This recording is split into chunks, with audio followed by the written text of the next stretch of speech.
Why is New Zealand called New Zealand?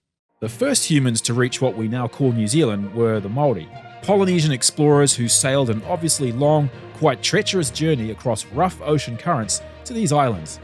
It's widely held by academics that being a tribal people, there was never really a single name for the entire country, as the tribal divisions among Maori prevented anything that resembles any sort of national unity.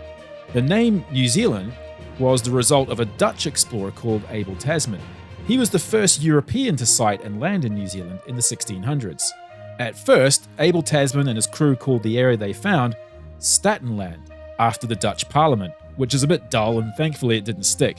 But after his bosses at the Dutch East India Company called him a failure, no other Europeans ventured to this part of the world for about 100 years until the British explorer James Cook came to take a look. By that time, the only known maps of the area had been drawn by the Dutch, and there were all sorts of references to either Tasman himself or Dutch towns or Dutch organisations throughout the region, and one name referring to what we now know as New Zealand was the New Zealand, named after the imaginatively named Dutch province called Zeeland because it's a land by the sea.